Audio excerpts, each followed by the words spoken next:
Cool then. All right, everybody. Thank you so much for joining us for another edition of our Appsmith office hours. So today we're going to be talking about some of the things that have been released in the latest version of Appsmith, as well as we're going to be going over some of the community issues that we saw over the last week. And then Nidhi is going to actually take us through a demo of the new Google Sheets plugin. So this is going to make it really easy for users to actually build admin panels directly on top of Google Sheets. Cool. So first up on our list is our new generic S3 plugin in our release. So let me just share my screen. So up till now, S3 has been a sort of way to connect to Amazon AWS S3. But in reality, S3 is actually a provider for, I mean, there are actually multiple providers for S3. So today we support multiple of these providers: UpCloud, Digital Ocean Spaces, Wasabi, Dream Objects.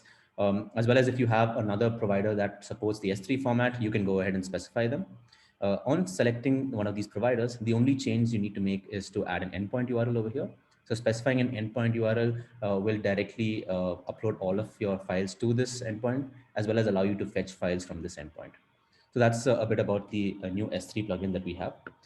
Another exciting change that we made, I think this was long overdue, is in terms of the action forms. So a lot of forms for queries such as S3, Firebase, some of these which have a form-like manner of querying were not actually getting the valid value and the autocomplete. But now in the latest release, you can directly reference all the variables directly inside the query. And you can also have a look at the autocomplete values of these variables over here. So a simple example could be looking at the drop-down select option values. So you can actually see all the values here, as well as the autocomplete will aid you in doing all these bindings. So that works really great out of the box.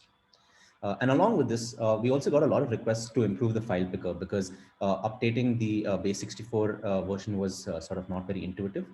So what we did is for the new file picker, we've gone ahead and added a new property called the data format. So by default, the data format is base64 because most S3 uploads require a base64 format. But if you'd like to work with a binary or text format, you can go ahead and just select that from the dropdown.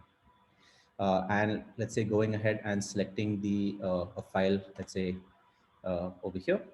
Referencing this file now inside S3 is fairly simple. Let's say we can set the base64 type, and the content over here can be set to the file picker.files. And one change you'll notice now is that we already have an autocomplete now for the files. Before, this didn't actually show a value and you had to guess whether it was base64 or raw or text. But now we have an autocomplete for the file type, as well as there's just a single data property. So this data property is automatically configured for the file picker and will automatically encode your data into a base64 format or a text format or a binary format based on what you select inside the file picker. So this makes uploading to S3 like fairly simple. The other update that we made was to the rich text editor. I think this was a long requested feature that the rich text editor had a HTML input type, but now it also supports Markdown out of the box. So changing to Markdown over here, we can go ahead and do things like update all the text in Markdown. So if you have data sources that are storing things in Markdown, you can go ahead and make changes to them directly out of the box. As well as there was a strange issue where the HTML tags were actually adding extra spaces. So now if you go ahead and let's say add an order list.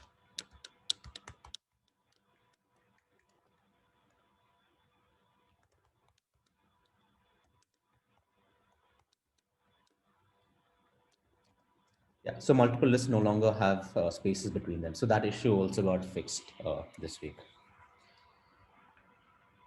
So some of the other things that we also did release were prepared statements for our other SQL databases. So MySQL as well as MS SQL now have prepared statements enabled. Prepared statements is still in beta, so you have to go ahead and enable the prepared statement option from the settings of the query still. But once this has been completely tested, we'll actually make this a default option for all new queries. So we're just waiting to roll this out for new queries across the board. And as you'll also have noticed, we went through a major redesign on our property pane.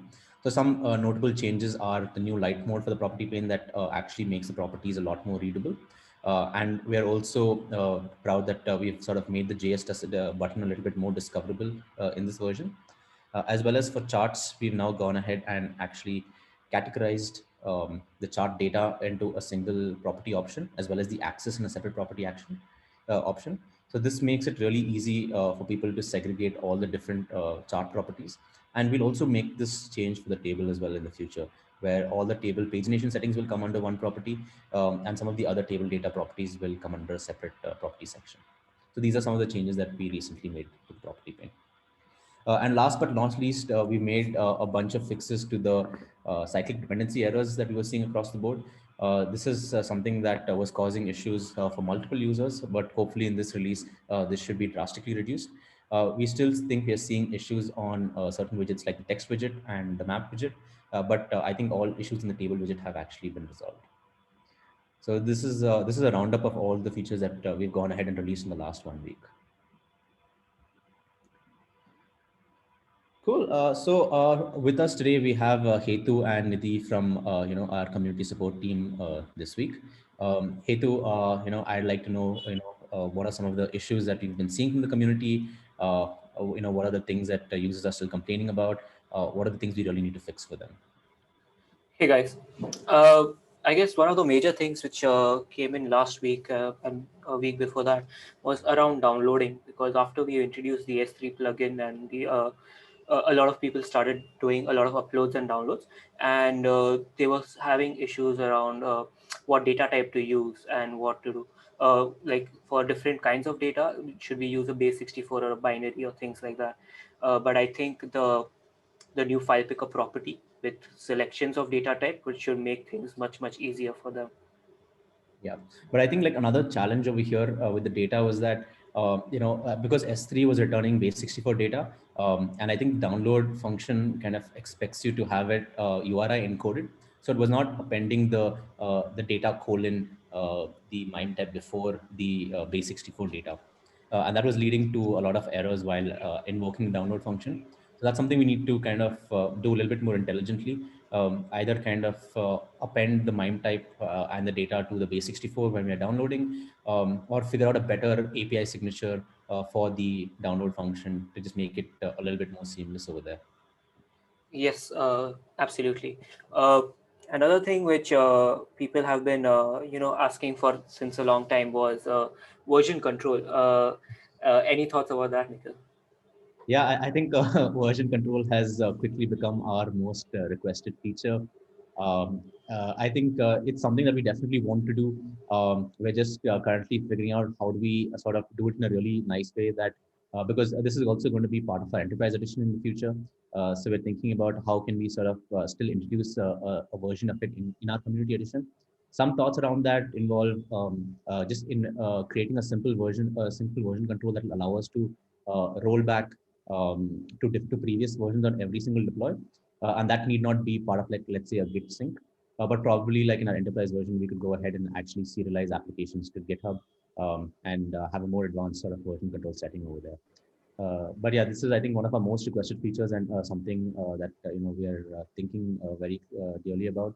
And hopefully in the next couple of months, we'll probably have a version of this out. Totally agree. I mean, Git and version control comes very naturally to every developer, and if they find that version control doesn't exist, I think they just feel a bit lost. So we should really focus a lot of efforts around that. Uh, Another Hey thing guys, we regarding also actually have down. Chris on the call. Hey Chris. Oh, Hey hi, Chris. Chris. Hey guys, hey, how are you? Good. How are Good, you? man. Good. I turned my camera on, but I have it's a mess in this room, so I'm not gonna scare you this time. That's fine. So we are just discussing about community issues the last week, and one of them which came up a bit was around file sizes and how we were limiting file sizes on the cloud and even on self-hosted scenarios. Yeah. Any solutions around that, Nikhil? Yeah, so I think Nidhi and I were discussing this morning, and what really came about was that because the Appsmith proxy is kind of downloading these files, we kind of had to limit them because it was taking up a lot of memory, for our backend. And the way we think about it today is that at least we can probably unblock people who are self-hosting Appsmith, and give them a much larger file size, and probably just limit this on our cloud. So that way, most of our self-hosted users can kind of get unlocked. And in the future, we can look at an option like streaming these files so that they're actually delivered in chunks and not all in one shot. And that will probably help in the future. But today, as an immediate solution, we're going to just roll out a quick fix so that our self-hosted users are actually unlocked. Oh, that's awesome. Another feature request, I guess Chris also asked for this, was around store value being a transient. So ability to have a transient store value and not always persist, because there are some scenarios where you don't want to persist or want to remove that stored value. Uh, uh, what changes we can do around the store value function for something like this? Yeah, I know. I think actually, like, you probably should tell us this, because I think you're someone who has worked really closely with this function in particular. So I think you already have a plan in mind. Yes, so one thing which I was definitely thinking of was adding a separate flag, which is on a persistence flag, which is on by default, mainly for backwards compatibility reasons. But giving users an option to have some sort of an app state which is very transient. So on refresh of a page, that value would just go away and not be stored. That way, you can create these more complex states which you don't have to rely on persistence every time, because we've seen a lot of users actually use this as an app state rather than a persistent state like a database state, and it makes sense for them to use it as a transient thing and not Yeah. like a persistent thing. Yeah, I also think like a lot of times, it just accidentally ends up bloating the application because you don't realize it's just being, written in your local storage. And eventually your app just has this whole bunch of data that you were not expecting to save. So yeah, I think definitely persisting should be an opt-in rather than a default. Yeah, and couple of things around it too. Like we would also want to probably even remove the persistent state at some point of time. So a time, like we were thinking of a time where probably when they log out, we should probably remove any persisted state from any apps inside Appsmith, so that Mm. that would be one way of like blanket removal of things. And another way of indicating to the developer of what do they have in the store. And even the Appsmith object today, the object is kind of a black box, only comes up during autocomplete where the store lies today. So that we are planning to put it inside the entity explorer along with this whole uh, task. So I think Right. that would help a lot of people to understand what all is there in their store really, really easily. Oh yeah, definitely. Just surfacing the entire application object in the Entity Explorer so that people can actually have a look at their store, other apps and variables. Yeah, that'd be awesome. Yes. Uh, okay, moving on to other things that the community wanted for. Uh, there is still a long awaited feature which a lot of people ask for is multi-line code, and when can we enable that to do really Right. easily? Right, right. Yeah, I think this is both been asked for and not asked for, because we've seen it so many times. Users just kind of try it out and just fail, get frustrated, and just say, okay, this is just not working, and leave. I think this is sort of a global nature that developers are just so used to writing multi-line code. Um, yeah, I mean, even though we were thinking about introducing this only with the JS editor, it might make sense to just do a slimmed down version where multi-line code is supported in the property pane. Some top of mind ideas are that maybe we just sort of allow the last line to get evaluated, figure out, do some kind of AST passing, and take the last line and sort of evaluate it and take that as sort of the return type. Uh, Other option could be maybe just adding a return value. Anybody who specifies a variable as a return value, maybe that should be the actual evaluated value. I think it needs a little bit of thought, because the way I think the way our system is kind of built today, it's really hard to figure out which line of execution needs to actually populate the property of the widget or of the API. I think that's largely why they're stuck. So we don't have any good answers for it today, apart from the JS editor. But yeah, I think this is something that we definitely actively want to work on. I think this will be a game changer for us. Can we Yeah. think about encapsulating the entirety of the binding so that it becomes a function by itself? Yeah, Uh, definitely. So the problem over there, I guess, is so we think of everything as an expression today in Appsmith, and we eval each and every expression, whatever you type between these fields. Now we can do a blanket approach to make it a function, then everyone would have to return. Then, like even if you want to write a simple map function or a simple return of a string, for example, you would want to you'll have to return that. So it's like both ways. You are either not returning all the time, or you are returning only sometimes. So as Nikhil said, I think there needs to be a smarter understanding of what the user is writing, and not and help them out, rather than go by the rule that this is the only way you can write inside over here. What was the context of this again? I missed what the value add was. What you're talking about? Yeah, so basically in the property pane, when you're Yeah. sort of trying to do a binding, a lot of Yeah. time users just try to write multi-line code rather than single line code. So they try to say like, hey, const, A is equal to API.data.filter, and then A dot map dot something. So they just expect that with multi-line code will work inside the property pane. I see. Today it's Okay. that it's sort of single line. Right. Yep. Got it now. Okay. Right. You try and think of how you can maybe support that by default. Yeah. Yeah. Okay. Interesting. Yeah, I've just become accustomed now to just doing the workaround of. Yeah, I know the workaround is it's sort of a patch fix for today, but and hopefully it won't be needed once the JS editor is introduced. Yes. But yeah, we're just thinking about if there can be a better experience for our users today. Yep. Yeah. All right. Just a couple of then bugs which were reported. One of them was around prepared statements, where in the recent prepared statements patch fix which we came up with, we forgot about timestamps, and that Right. was something which was not really handled very well. Yeah. That should be something which we'll pick up probably next week and fix that up really fast. And another scenario actually around hosting and deployment, actually two of them, sorry. uh, One of them was simple. It was around K8's deployment, where a user could not use the existing script to do the K8 deployment and was looking for a help chart. uh, we actually have a contributor uh, helping us out in that already. And another one was regarding localhost. Now, this has come up a lot of times, where people want to connect to APIs or queries which are on their local host of wherever the server is, where the Appsmith is hosted right now. And connecting to it is not very straightforward. What are the workarounds which we are doing today for it?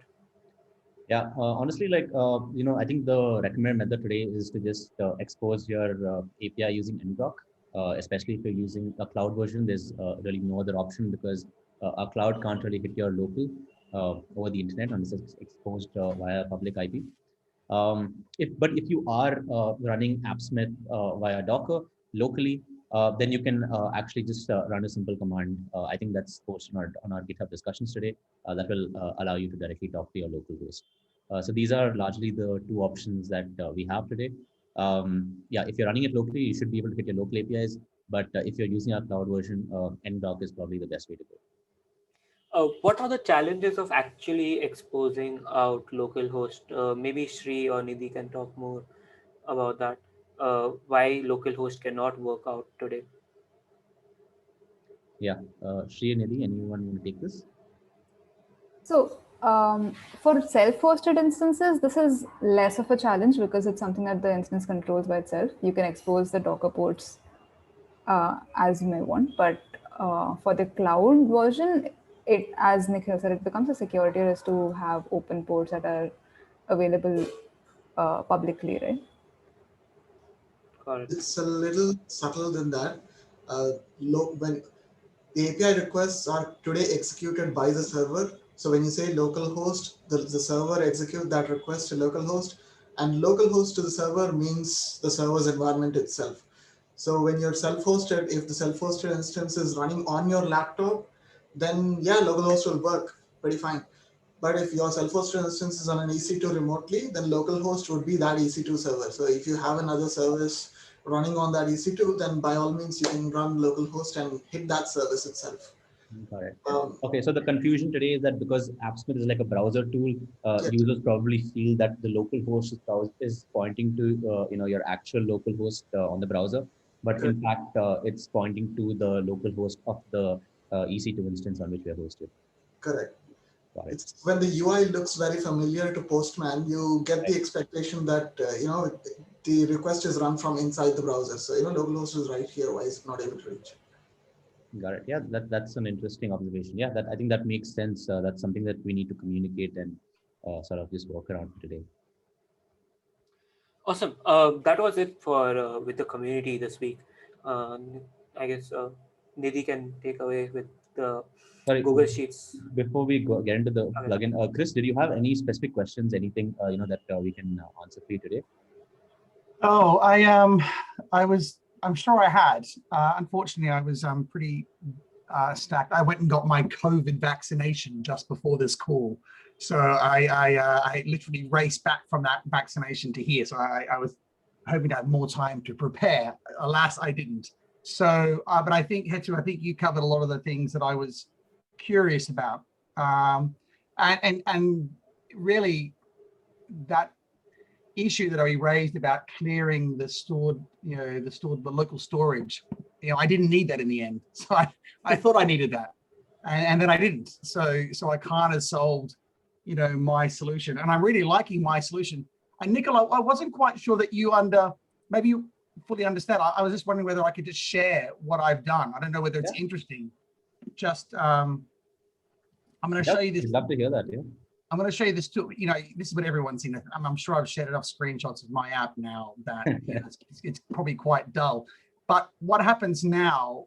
I mean, this is probably really dull. But anyway, I'm just going to select my test user here. But what happens now is that when I select this guy, obviously it loads the central detail. But now it just loads this one tab that's got the focus. So it doesn't load all these other 9 tabs. One of these is an API call. The rest of them are pretty intensive just because of how we've structured the back end. It's not super efficient, but yeah, but now it'll lazy load all of these as I go there, which is nice. And it's still really quick.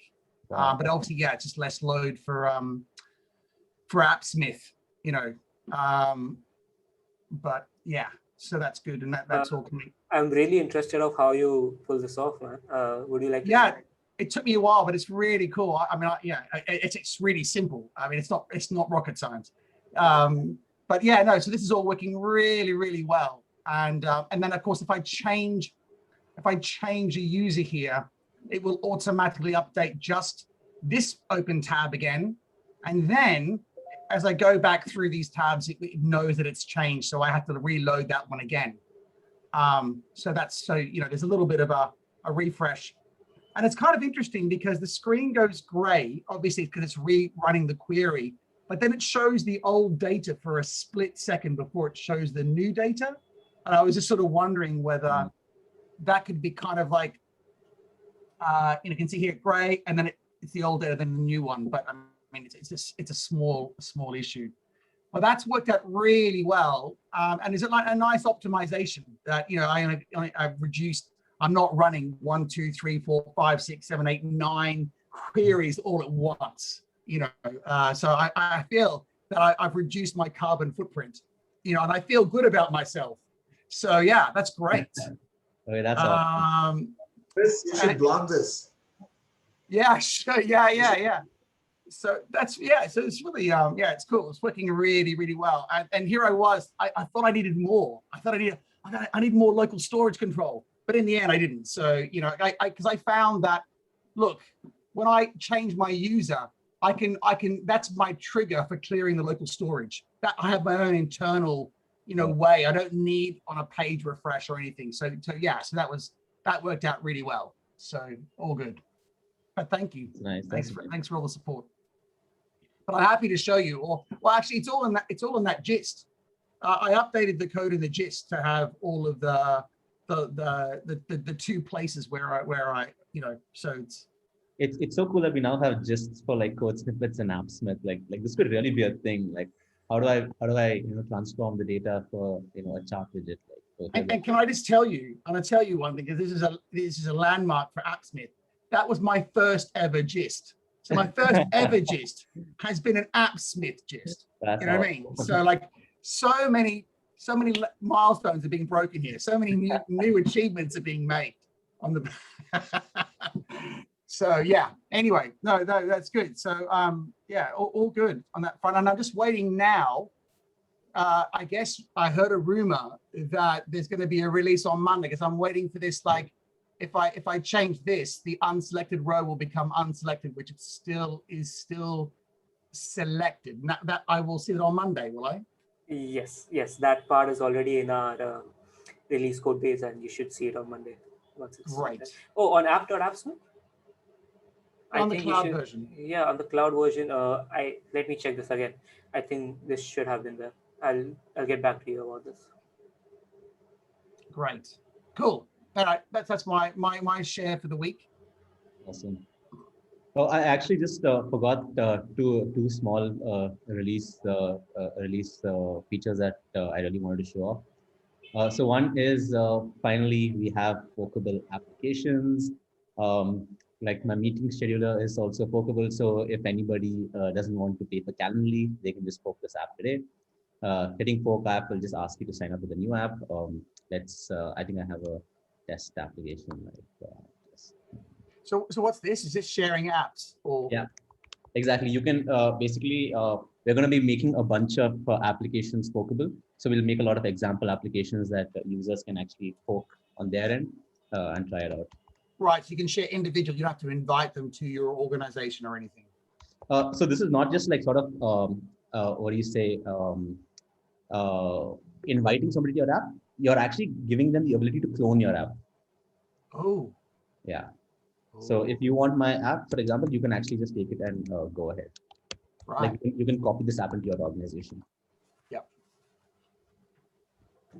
Yeah. So this just tells you like, hey, this is the organization you want to fork this app to. And clicking fork will copy the application into your org. So right here, like you just have complete access to my app now. So as a new user, you're able to completely check out my app. And we are basically going to be working on a bunch of new example applications, admin panels on top of Google Sheets, admin panels on top of Firebase, a lot of cool new app ideas for tech talks and for just managing community issues. All of this stuff is going to be Forkable soon, and we're going to be launching it so that other people can copy these and begin to use them without having to build from scratch. Yep. Nice. Does the data sources and all also get copied over? How does that get managed? Yeah, so all data sources are copied over as is. So right now we'll be publishing a lot of them with our, our mock databases, as well as some of our SaaS APIs. So that's the plan. Awesome. Something unrelated. What I guess this may be part of more of like an enterprisey feature, but it'd be nice if like custom domain and sort of nice URLs, like that would be. It's kind of interesting. My users really got a little bit confused, like how do I get to the latest version of the app? And somehow they got, I had a couple of test apps and they were getting into the test apps. And I was saying, oh, no, you're in the wrong one. And they said, well, how do I get to the latest version? And I said, well, okay, well, just log into Appsmith at this URL, and then you'll see all the apps, and then just make sure you choose this one. But yeah, I guess there's something around like, the wider thing about branding, but URLs are nice. And like, I know that you can, it'd be nice to put some icon where the app is. So if I had I think you can choose an icon, but it'd be nice to just choose your own image, I guess, for the app. But yeah. Okay. Like you mean like upload an image for now? Yeah. Just for the icon, yeah. Because we have like a an icon for our O&M app, and I just wanted to plonk that in as so they can come in and quickly identify this is the app, and then I can put like a red cross for all the test apps, like do not go here. Yeah, death lies here. Oh yeah, but like a great point around the URLs. Like honestly, yeah, they do look like really scary with the object IDs. Yeah. Yeah, they should be a lot cleaner and just more readable. Yeah, making URLs human readable. That's something that's going to be on our plate. We'll definitely plan to that. So. Yep. Chris, when you were talking about icons and stuff, you're talking about custom branding for these applications, right? Including the browser icon and the navbar icon, or is it something different? Oh yeah, I mean, I was just thinking, more just on like, on the launch page where you see all the apps, and you can customize the icon on those. I just want to, can we upload a custom image for? I see. Okay. Yeah, for theirs. Yeah. Yep. Understood. Okay. I don't know how comfortable you are with emojis, Chris, but you can use that as your app name, or at least prepend it to your app name with an X or a tick mark to indicate for now till we actually roll out this feature. What's that? What was that? What can you do? You can add an emoji, like emoticon. Yeah. You can, in the application name. Oh, in the application. Oh, right. Oh, yeah. Okay. Yeah. Really? Oh, that's it. Okay, I didn't know that. Wow. Okay. Good. Yeah. I mean, it's not as good as a logo, but for now, I guess it will work. Yeah, nice. No, good. Good. You can tell from Chris's tone that he's about to have a lot of fun with it now. Yeah. There goes my night. Good stuff. Awesome, cool. So how about we just give it over to Nidhi so she can actually show us how to build something using the new Google Sheets plugin. All right. I will be doing this as a build along, so let's see how far we can get in 20 minutes. Awesome. Share my screen.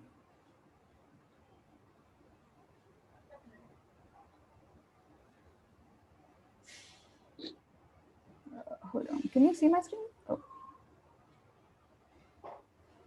Yes. Cool. Let's just close this. All right, fresh page. First thing you want to start with is, so this is just a test domain that we have over here. Not everything is prod ready, but I'm going to create a new data source, give it redirect permissions, give it a nice name. Oops. And authorize it with my personal ID.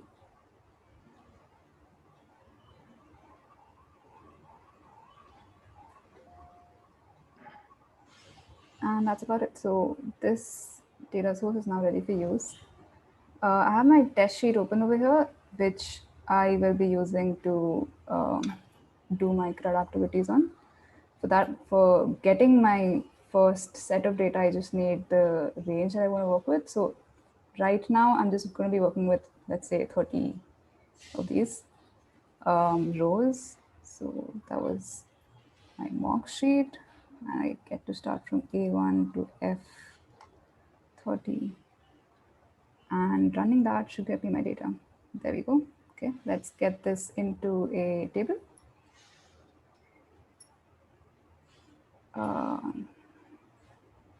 Wow, this is so much easier than like just connecting to Google APIs. Yeah. Crazy. So now that we have our data here, let's see, what do you want to do first? We want to start by appending data. Okay, so for this demo, I'm just going to go ahead and delete all of my data from over here. So 30 is all I see, and that's the number of rows that I should have in totality.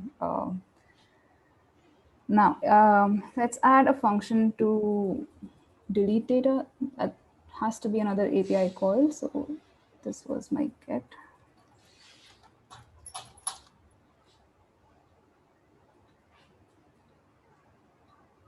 That's my Google Sheets with the one that I created. Actually, we're doing the add first. So append is the create function. Choose the same spreadsheet ID. Smarter way to do this would be to copy over my existing API. That makes my life even easier. So the way that Google Sheets API works is that given any kind of range for an append, it will try to find the first spot in that table where it can append your given values. So I'm just going to give my entire range, just copy that from over here, and wherever, oops. Yeah, we're not going to save that.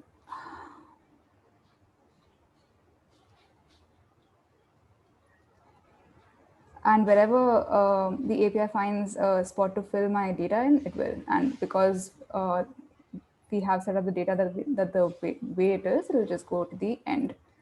We'll call this append data. So what's it looking for? Is it just looking in every, does it look at the first column for a value, or how does it know when it finds the first? It looks at the entire range, and yes, Okay. from the first value forward, it will look for the first available spot. So if I have an append values of say a 5x5 grid, and I have a spot available over here for a 5x5, it will just append it over there. And if I don't, it will go right till the end till it finds a spot for me to be able to append it, and that's where I'll get my 5x5. And does the whole row have to be empty, or what if it finds something halfway through? Like, what is it? Does the entire row have to be empty, or what if I had like something in row D? It would skip that line because there was It data. will skip it because the values that you provide over here. So I'm just going to show you the body. I'm going to pick that up from here.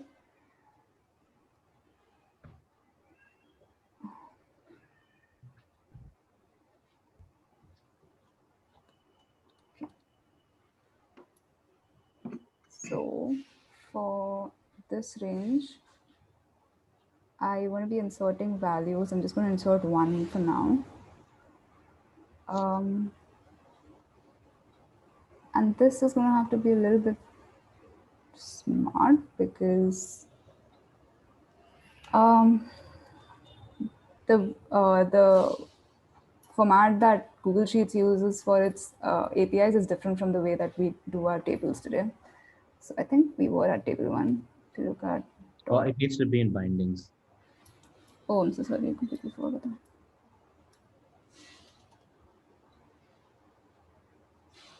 Selected row. Okay, so that gives me an object, and should I be spreading this? Is that the way it works? Oh my god, my JavaScript is so low. You'd like to get the values? I would like to make my value object over here into an array. Wrap it inside object.values. Does that pick up only the values of this object? Just the values then, yeah. Okay. Let's see. Okay, that looks good. You probably don't need the top level array then, right? Yeah. I do not. Oh no, I do, because this is appending multiple values. Oh, okay. It's like a multi-dimensional array now. Okay, so this function right now is appending whatever row that I have available over here. I will like to change that eventually, but just for testing this, let's insert a button. Let's call it add entry. And on click of this, call, oh, this is not an API. Because yeah, it won't be listed in the API. So for now, I'm just going to call the run function without anything. And so since I have 10 selected here, I should see 10 at the end of my sheet. There we go. That's an appended row right there. Okay. So create and a read. Let's see if we can do an update.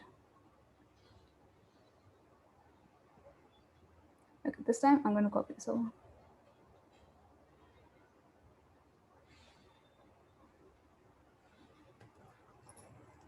Update data. Okay, so over here for an update, I want to be updating exactly that row, which means that my table selected row index is supposed to be the one that I use for my range. Now, update is different from this because it does not care about whether you have empty spaces available. It will just overwrite wherever it is, wherever the pointer is. So for this, the range is going to be something that I create from. Okay.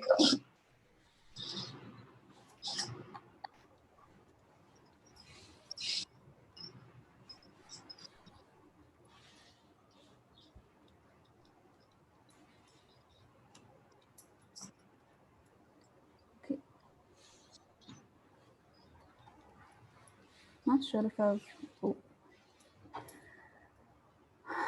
enabled hinting here. Oh yeah, this is one of the plugins that also needs to be updated with the new action forms. Yes. Selected row index. Okay, that's the one I want.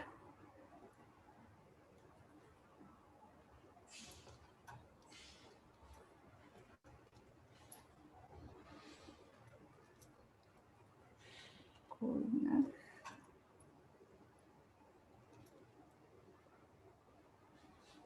Okay, so this is going to update my selected row index value with whatever value was there at that point. Okay, so this is not testable right now because this will only update the same value with its own value itself. So let's try to update the value over here. Okay, we should be picking this up from a modal in that case, or a form to the side. Yeah, maybe you can just drop a form below this.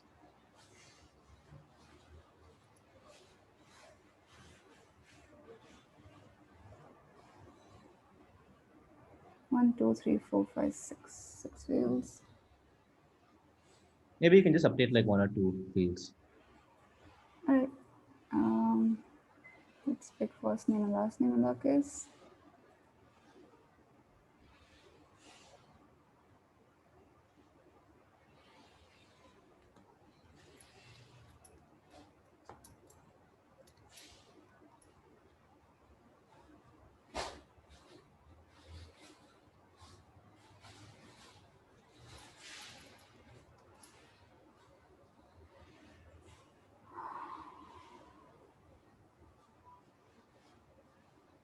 Default text for this should come from table 1 dot selected row dot first name.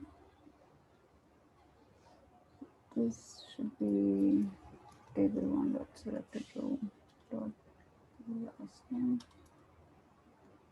Okay. And I want this to be on submit, in which case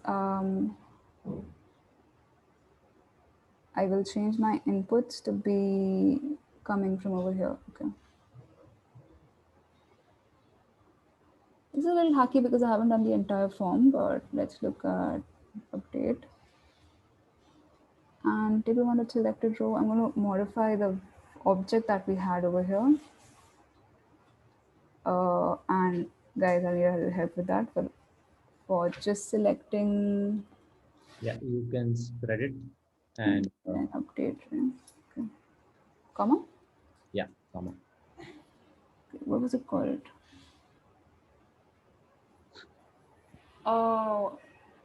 Does object.values retain order? Objects won't retain the order. Okay, so then I'm going to have to do it a little bit more manually. Chrome they do so. Or you can actually spread the object.values then. Instead of spreading the table.selected row, spread the object.values. Okay. Yeah. And wrap that in an array. Yeah. That'll give me the same thing though, right? Like I want to be inserting stuff in the middle. Yeah, so just say comma and then the name and then the first name and then the last name. No, but the order should be maintained, right? To make sure first name, last name is So because Google accepts an array, it's the order that Oh, matters and not the key. Oh, okay, now I understand. You need to splice and stuff over here. Okay, quick change of plans in that case. I will just call this random key and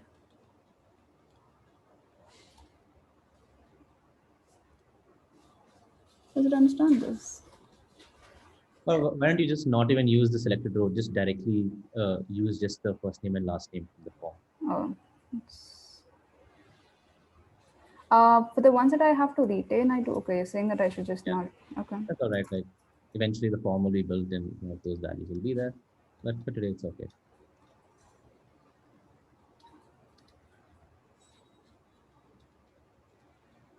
Okay, so we're gonna have empty values for the rest. What did we have? What was the order? I think it 1, will. 2, 3. So 2, 3 is the one that you want to.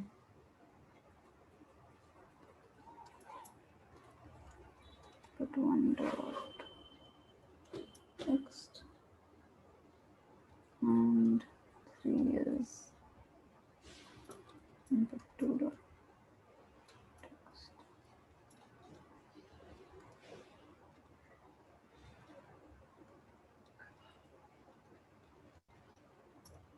That was 5 right now. That was 6. Cool. So that's a lot of empty values. This I want to trigger for selected row with these inputs on submit. So I'm going to call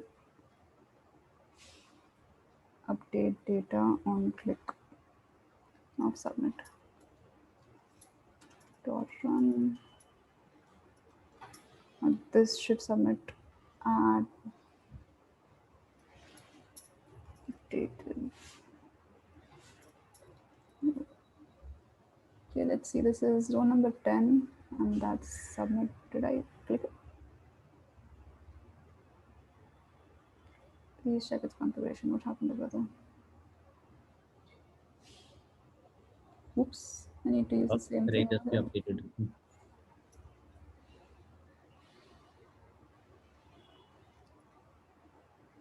So actually here, like, the plugin can probably be smart and sort of just pick up the same value from the range, right?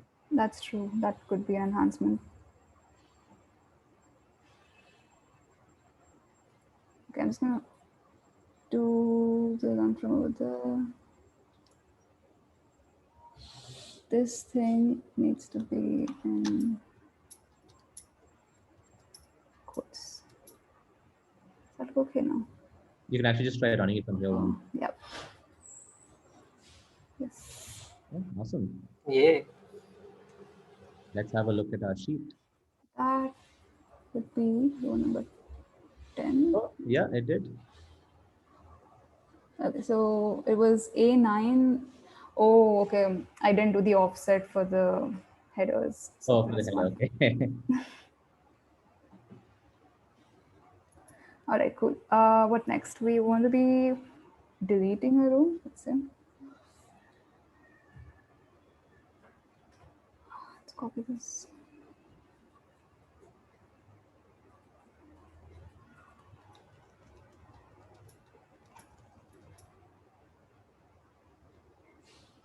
And we'll do a batch update. So this is something of a special kind of an update. I think we need to add support for a delete row by itself. But right now, I think we can use a clear row for now because what we're doing right now with the batch update is a little more complicated than it needs to be. So let's just try to get the experience of clearing a row, right? What I'm going to do here is for selected row, just clear whatever it is that that row has. And that's basically how delete row will also be. So let's go and delete tab. And I need a button for that as well.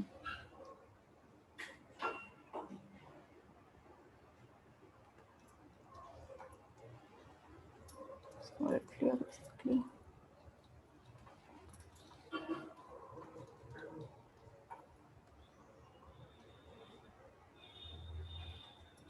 And did I rename that? There's delete data right there. Okay. Thank you.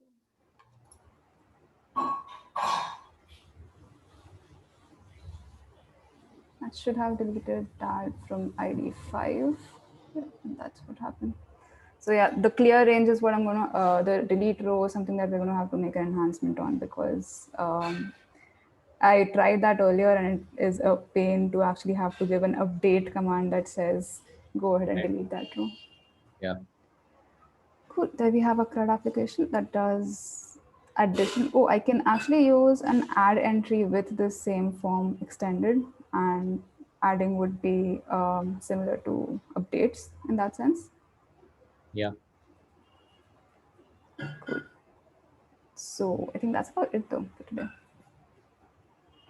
Cool. Thank you so much, Nidhi. This is really awesome. Yeah, I think once this plugin sort of shapes up and we smoothen out all the corners, it's going to be really, really useful for people to build applications quickly and organizations.